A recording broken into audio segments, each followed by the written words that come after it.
irmãos, muito bem, não é? Porque aí a gente pode reforçar as nossas opiniões. Vamos abrir as nossas Bíblias lá no Evangelho de Marcos, no capítulo 11.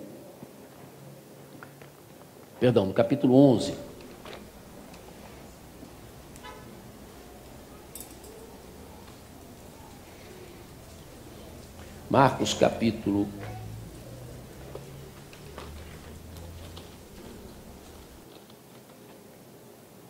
11, vamos ler dos versículos de 1 a 10. Nós, os batistas brasileiros, não temos muito hábito, né, de seguir o chamado calendário cristão, mas os batistas americanos, os batistas da Europa, o fazem. E esse é o domingo de Ramos, ou o domingo da entrada triunfal de Jesus em Jerusalém. Na Europa e na América do Norte, as igrejas batistas põem folhas de palmeiras nas suas janelas e também nas portas, né? Aqui, talvez por questão de contexto, de dificuldades que tivemos no passado com a Igreja Católica, a gente evita isso, e como as gerações foram crescendo, né, gerações batistas foram crescendo sem ver isso, acabou que nós não tomamos isso como prática, mas pelo menos a gente lembra o calendário e vai acompanhando, né, esses eventos da chamada Páscoa cristã.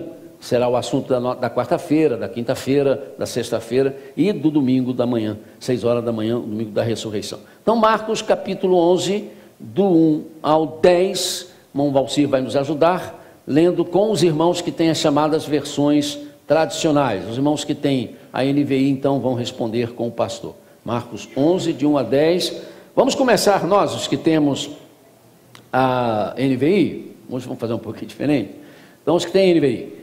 Quando se aproximaram de Jerusalém e chegaram a Betfagé e Betânia, perto do Monte das Oliveiras, Jesus enviou 2 de seus discípulos.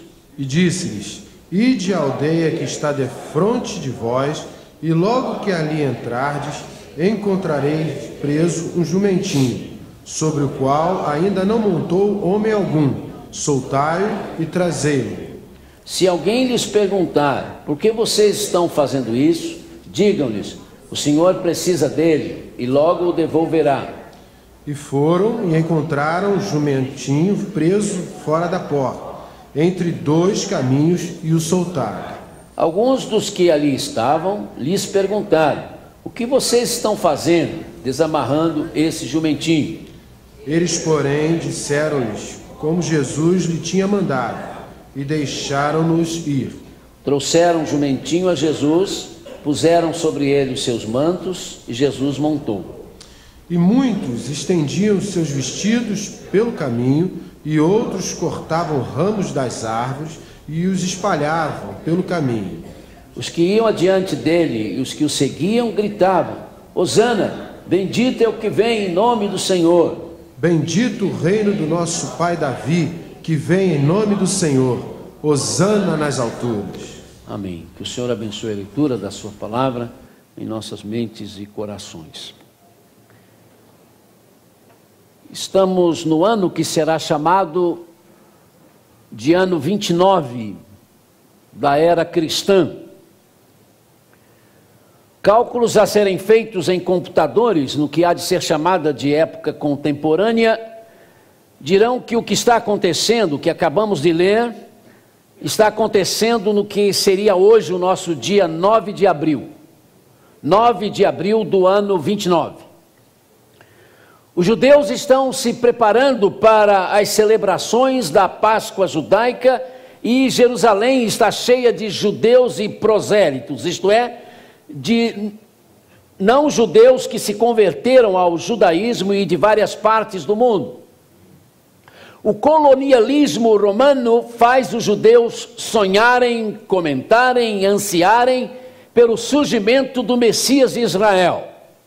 Esperado, no entanto, como um grande líder político, como o rei que virá restaurar o reinado davídico, livrando os judeus dos colonialistas romanos e ainda mais, elevando a nação judaica à condição de nação padrão, de nação mestre, de nação modelo e nação dominante sobre todas as outras, porque foi, segundo creem os judeus, para isto que Yahvé, que Adonai Tisfaot, que o Eterno fez surgir de Abraão, o caldeu, como diremos na língua portuguesa. Foi por isso que Deus fez surgir a nação de Israel, para que ela chegasse, não é, a esse status. Acreditam que a terra de Judá será restaurada. Acreditam que Judá, a terra de Israel, será revigorada. E que finalmente, ela será a terra que mana leite e o mel. É isso que eles estão falando pelas esquinas. É isso que eles estão conversando dentro das suas casas. É isso que eles estão falando antes que o culto comece na sinagoga. É isso que eles estão dizendo no pátio do templo de Jerusalém. E é isso que eles conversam enquanto vão pelos caminhos desertos. Teremos vinhas maravilhosas, teremos gados saudáveis, teremos casas grandes e bonitas, teremos uma vida confortável e feliz, e vamos ser respeitados por todos os povos. Vão se cumprir sobre nós as palavras de Zacarias, o profeta, quando ele diz: assim diz o Senhor dos Exércitos, naqueles dias 10 homens de todas as línguas e nações agarrarão firmemente a barra das vestes de um judeu e dirão: nós vamos com você, porque ouvimos dizer que Deus está com o seu povo. Zacarias 8, 23. Sim, meus amados, esses são os dias nos quais há centenas de judeus que se dizem dispostos a morrer pela implantação do reino davídico. Eles estão cansados de esperar. Na verdade, a essa altura, centenas de judeus já morreram, porque se deixaram levar por visionários que apareceram dizendo: eu sou o tal Messias que vocês estão esperando. Lá no capítulo 5 do livro dos Atos dos Apóstolos são mencionados 2 desses visionários, um por nome Teudas e outro por nome Judas, o Galileu. O tal Teudas foi morto pelos romanos ali no ano 6 da era cristã, ele mais 400 que o seguiam. Não deve ser confundido com outro Teudas que será morto no ano 44, também se dizendo o Messias, e que prometeu que as águas do Rio Jordão iam se abrir como prova da sua messianidade, não é? Os romanos então aguardaram chegar às margens do Rio Jordão e esperaram para ver se as águas iam abrir. Obviamente não se abriu, os atacaram, os massacraram e mataram ele e mais todos os seus seguidores. O tal Judas Galileu, também mencionado em Atos 5, também foi morto no ano 6, é também chamado na história de Judas de Gamala. Ele rebelou-se contra o censo que foi determinado por Quirino para levantar a população em relação aos impostos que se devia pagar aos romanos. Juntou-se com um sacerdote chamado Zadok e fundou a seita dos Zelotas. Mas dentre esses judeus, irmãos, há um grupo agora especialmente eufórico com esse tema, o reinado messiânico. Esse grupo é composto por homens que são chamados de os discípulos ou os alunos de Yeshua, ou os discípulos de Jesus, o profeta Andarilho de Nazaré. Depois eles serão conhecidos como os apóstolos de Jesus. Para esses homens, Jesus de Nazaré é o Messias esperado, é o Messias ansiado, é o Messias aguardado, não há mais dúvidas. E eles perceberam tudo isso à medida que foram vivendo com Jesus Cristo, perceberam a sua autoridade em ensinar, a sua intrepidez em enfrentar a liderança religiosa dos seus dias, viram suas curas e demais milagres, viram o seu poder sobre os demônios e o seu poder sobre a vida ao ressuscitar mortos. Isso tudo convencera a esses discípulos, convencera a esses apóstolos de que realmente o Messias chegara, que ele estava ali diante deles, com eles. E nisso eles estavam mais do que certos. Mas estão equivocados. Estão errados em relação a uma outra realidade. Por quê? Porque estão pensando no Messias da mesma forma como o povo de Israel pensa. Estão pensando a respeito de Jesus da mesma forma como os judeus pensam acerca do Messias. Eles estão transferindo a crença judaica no Messias para Jesus. Isto é, estão vendo em Jesus alguém político, alguém que tem o poder político, o poder restaurador da nação de Israel em termos de poder humano e que sob o seu governo então há de alcançar o seu apogeu. Daí os desentendimentos entre eles, até as mães interferindo, para pedir a Jesus: olha, quando o seu reino chegar, deixa meu filho ser um ministro do interior, eu quero, deixa meu filho, pode ser lá o ministro, né, de qualquer coisa lá, sentar à sua direita, sentar à sua esquerda. O que é isso, irmãos? A convicção de que eles têm, de que Jesus é o Messias, mas o Messias também aos moldes da cultura, da tradição e da esperança de Israel. Então, nesse caso, os apóstolos, né, estão equivocados, estão errados. Ou não? Não é que o físico e o material, não é que o mundano, diríamos, no bom sentido da palavra, não é que o político não tenha interessado a Jesus Cristo. Na verdade, o Senhor sempre se envolveu com essas duas coisas. Jesus não faz diferença entre o humano e o espiritual. Se alguém acha que faz, está completamente equivocado. Ele não fez. Jesus se interessa por questões políticas, sim. Aquela resposta que ele dá sobre o imposto a César, né, deixa isso bastante patenteado, deixa isso bastante claro. A sua multiplicação de pães e peixes, o que era senão uma preocupação com a fome das pessoas que estavam ao seu redor, uma preocupação social. Por que ele cura enfermos? Porque ele está preocupado com o sofrimento físico das pessoas. Ressuscitou mortos, condenou, não só ressuscitou mortos porque é o Senhor da vida, mas porque também tem a ver, se interessa com a amargura, com a tristeza das pessoas que são vitimadas pela morte, especialmente os que perdem os seus entes queridos. E também condena a usura, condena a ganância e condena o descaso com os pobres e oprimidos. Fica claramente estabelecido que este Jesus, que os apóstolos acreditam ser o Messias, veio para ser um ser humano como um todo. E veio para tentar trazer uma mensagem que nos envolva como um todo, e não apenas a questão, a parte espiritual, como se pudesse haver essa dicotomia, essa separação entre alma no sentido de corpo mais espírito, e alma imortal, ou simplesmente espírito, como nós fazemos. Mas, o que descobrimos também em Jesus? Que a ênfase dele, que o tempo que ele gasta, na maior parte do seu ministério, no entanto, não são com essas práticas. Fica claramente definido que a salvação da alma imortal dos seres humanos, que a vida eterna dos seres humanos é a sua preocupação maior, é a sua preocupação principal. Sim, as pessoas que ele até então havia curado, voltariam a adoecer. Os famintos que ele alimentou, voltariam a ter fome. Os mortos que ele ressuscitou, voltariam a morrer. Mas aqueles a quem ele salvou com o perdão de pecados, porque permitiram que ele se tornasse no Salvador, a esses que o aceitaram e os que ainda o aceitarão, que aceitarão o seu nome como o nome único da salvação da alma, como o nome único para o perdão de pecados, a esse concedeu, concede e concederá vida e vida para sempre. Vida no sentido mais amplo do termo. E esses que já o receberam e ainda estão vivos, e ainda os que o vão receber, viverão esta vida terrena enquanto puderem viver, porque receberam esta vida de Jesus com o compromisso de cada dia mais ser sal da terra e luz do mundo. Mas sabem que continuarão vivos para sempre, no sentido mais profundo e completo que tem a palavra vida. E por que está chegando?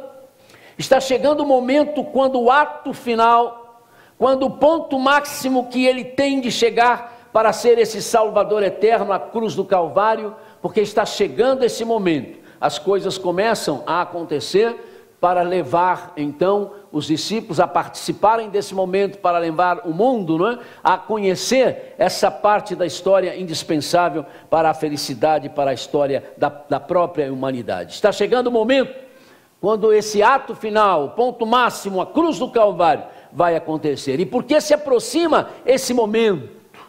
Então Jesus se encaixa mais uma vez na figura do Messias de Deus, na figura do ungido de Deus, que tem a ver com o fato de que Deus como Criador, Deus como sustentador e Senhor de todo o universo, amou de tal maneira o mundo, amou de tal forma o cosmos, porque essa é a palavra que usa o evangelista João, amou tanto ao cosmos, e não apenas a um povo, não apenas a uma raça da terra, que deu o seu Filho unigênito para que todo aquele que nele crê não pereça, mas tenha a vida eterna. E assim esse Yeshua, esse Jesus de Nazaré, se coloca dentro da profecia de Zacarias. E de uma forma dramatizada, mais autêntica, ele vai usar essa profecia para mostrar a sua messianidade. Aliás, prática comum era esta, não é? Nas escrituras judaicas e também nas escrituras cristãs, da dramaticidade para ensinar verdades. Lembram-se da história do profeta Aías de Siló? Quando ele se encontrou com Jeroboão estava saindo de Jerusalém, e Jeroboão estava com a capa nova, não é? E pelo linguajar bíblico, essa é uma capa muito bonita e cara. Aías abordou Jeroboão, pegou a capa e rasgou a capa de Jeroboão em 12 pedaços. E antes que Jeroboão perdesse a calma ao ver aquilo, ele disse: apanhe 10 pedaços para você. Pois assim diz o Senhor, o Deus de Israel: saiba que vou tirar o reino das mãos de Salomão e dar a você 10 tribos. Mas por amor ao meu servo Davi e à cidade de Jerusalém, a qual escolhi, dentre todas as tribos de Israel, ela terá uma tribo. Primeiro livro dos Reis, 11, 29 e 32. Lembremos-nos da dramaticidade de Jeremias, que amarrou em volta do pescoço uma espécie de canga, dessas que se põe nos bois.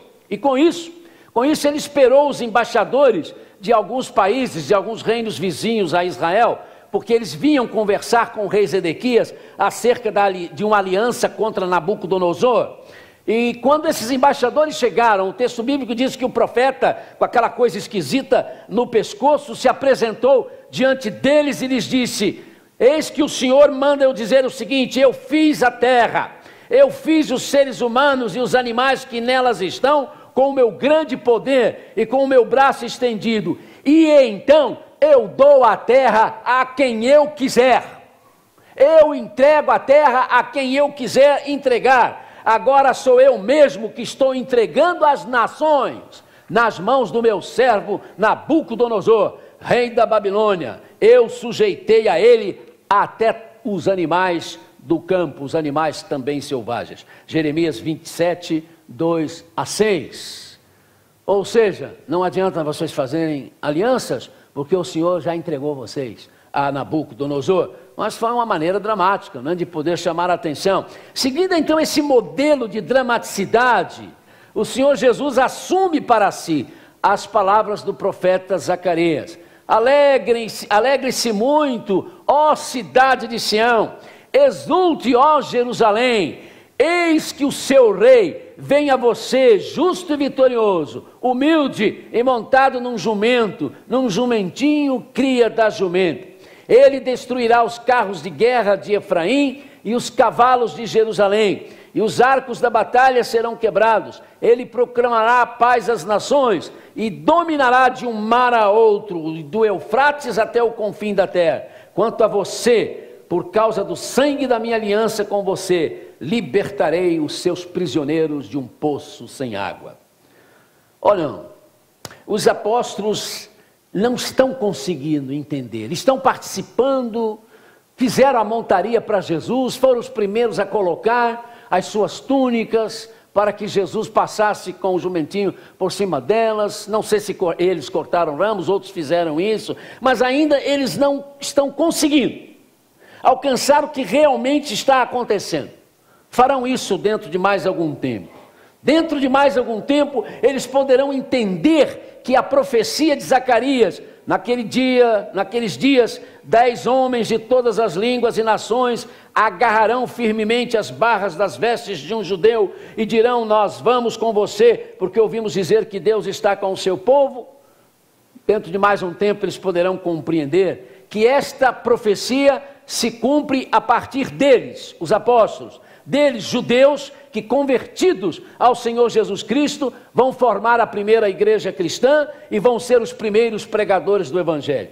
Mas depois, todo o povo chamado de Igreja de Cristo, e aí formado pelos que foram, pelos que são e ainda serão resgatados pelo nome de Jesus Cristo, todos esses que formam a Igreja de Cristo também têm a ver com esta profecia do homem do Antigo Testamento. Queremos ir com vocês, porque ouvimos falar que Deus está com vocês. Mas se os apóstolos ainda não conseguem, meus amados, alcançar o significado do que está acontecendo, este não é mais o nosso caso.